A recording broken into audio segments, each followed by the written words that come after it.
Olá, pessoal. Eu sou a Jéssica, aluna de mestrado do PPG-Cal, e eu trago aqui a investigação do efeito da espirulina sobre o módulo elástico, solubilidade e estabilidade física de agar na forma de filmes finos, visando aplicação em embalagens alimentícias.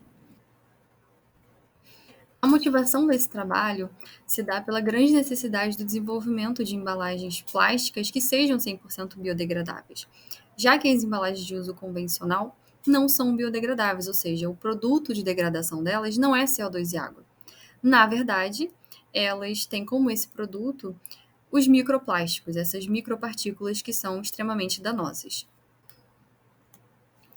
Não só a comunidade científica está interessada nesse assunto, mas também a Organização das Nações Unidas. Eu trouxe aqui o Objetivo 14 de Desenvolvimento Sustentável, que trata da proteção da vida marinha.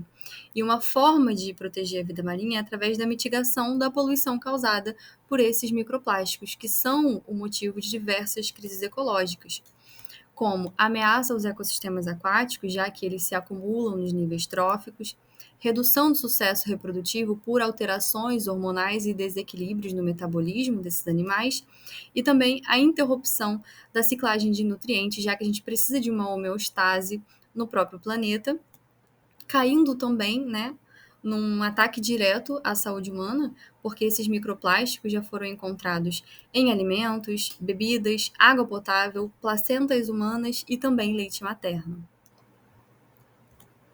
Então, com base nessas premissas, desenvolveu-se essa formulação com um polissacarídeo hidrossolúvel com alta capacidade de cinerese, então perda de água para facilitar o processo de formação do filme.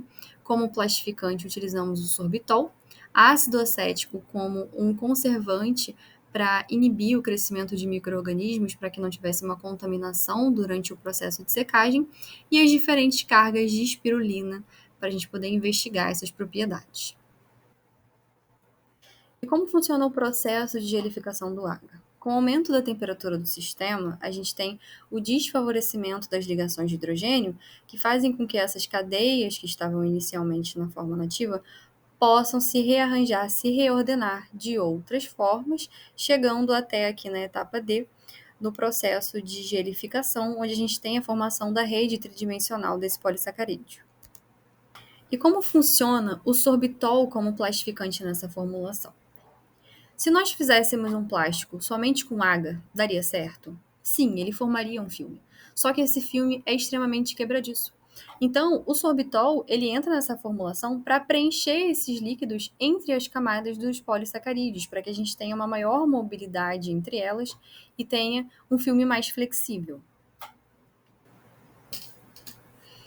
A metodologia de obtenção desses filmes foi da seguinte forma: parte da formulação sem a espirulina foi adicionada então um sistema fechado, submetido à agitação magnética lenta e aumento da temperatura, para que a gente possa atingir a temperatura de completa solubilização do polissacarídeo em água, seguida do resfriamento para que a gente possa favorecer novamente as ligações de hidrogênio, promover o ordenamento dessas cadeias, e em torno ali de 37 graus Celsius tem a adição da espirulina para que não ocorra a degradação dessa biomassa, e essa amostra é plaqueada pela metodologia Casting, seguida de uma secagem em torno de 24 horas numa estufa com circulação de ar forçado. E como funciona essa etapa da gelificação do agar em termos práticos? A amostra foi aquecida até em torno de 98 graus Celsius, então caracterizando ali a completa solubilização dos polissacarídeos em água, onde foi até visível o aumento da transparência dessa amostra. Em consequência, os plásticos obtidos, né, pela metodologia de casting também acompanham essa característica, ou seja, o plástico aqui da amostra 1, onde a gente ainda não tinha atingido 98 graus Celsius, então tinha somente ali uma solubilização parcial do polissacarídeo, nos traz plásticos menos transparentes, assim como a amostra em que a gente conseguiu atingir essa temperatura e conseguiu fazer a solubilização completa, temos um plástico com uma melhor característica visual, mais transparente. Em seguida, tem-se o plaqueamento dessas amostras pela metodologia de casting, sendo posteriormente submetidas à secagem por circulação forçada de ar numa estufa, em torno de 35 graus Celsius também, para que não haja degradação da biomassa de espirulina, por 24 horas. Depois, nós já conseguimos obter a formulação do filme seco, como podem ver aqui na imagem. Esses filmes foram então submetidos à análise da espessura para constatar se tem uma uniformidade ao longo do filme, através do micrômetro digital, onde, além de analisarmos, para coletar esse dado para ser utilizado em análises futuras, também é um dado importante, por exemplo, para ensaios de permeabilidade ao vapor, já que uma disparidade entre essas espessuras ao decorrer do filme podem resultar em dados que não são confiáveis. Então, com a garantia da uniformidade desses filmes, eles foram submetidos ao ensaio de tração na máquina de ensaio universal e nós obtivemos estes resultados para o módulo elástico, que trata da tensão que essa amostra consegue ser submetida sem que haja uma deformação plástica. Bom, a partir da carga de 1%, nós notamos que teve um decréscimo nesse módulo elástico, seguido de um crescimento que aparentemente tinha uma tendência linear, mas que caiu novamente na formulação de 5%. Inclusive, a gente espera que esse ensaio seja refeito, porque, embora o módulo elástico ele seja uma característica intrínseca da amostra, pode ter ocorrido algum erro de manipulação. Em comparação destes módulos elásticos com o módulo do polietileno de alta densidade, nós obtivemos valores muito superiores.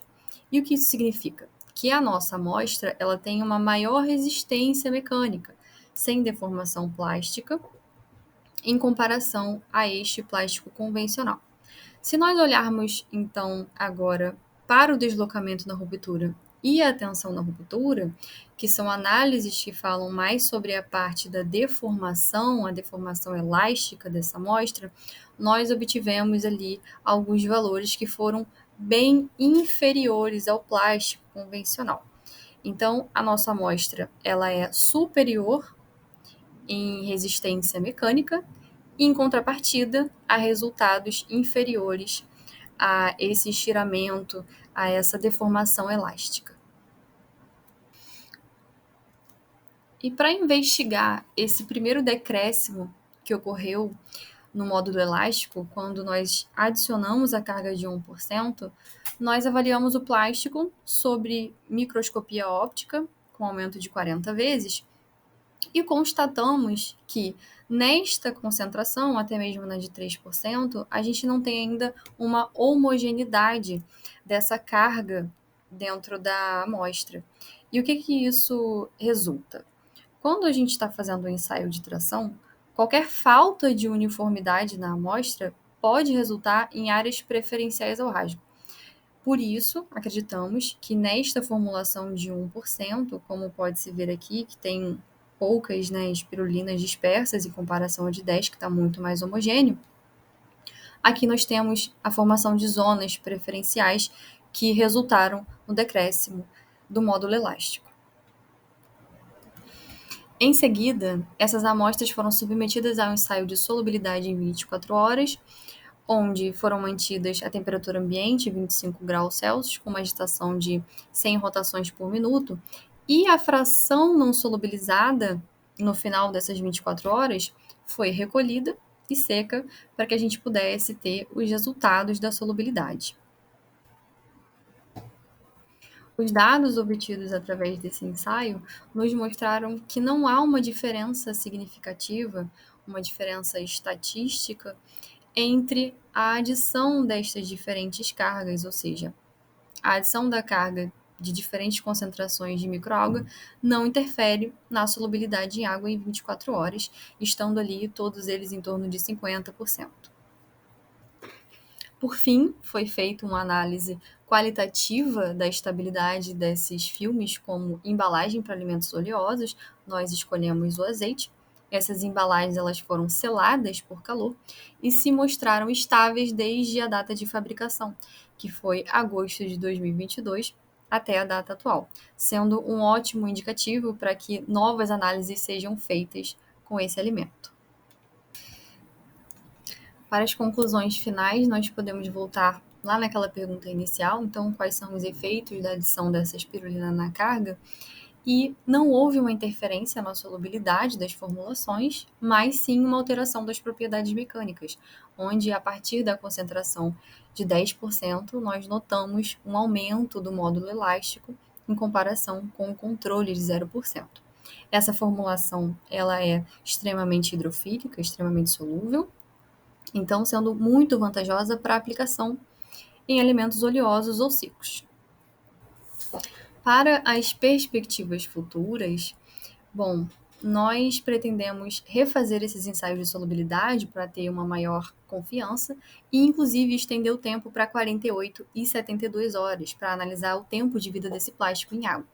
Já estamos fazendo alguns ensaios de segurança alimentar com a professora Liane, também ensaio de permeabilidade a alguns gases para ver outra aplicação como embalagem alimentícia. Também pretendemos fazer avaliação de proteção antioxidante daquelas substâncias oleosas, então para ver se tem uma proteção da oxidação lipídica desse azeite e visando também o escalonamento para uma produção, quem sabe na extrusora de sopro. Nossas referências e fica aqui o agradecimento a todos os institutos e empresas participantes dessa pesquisa.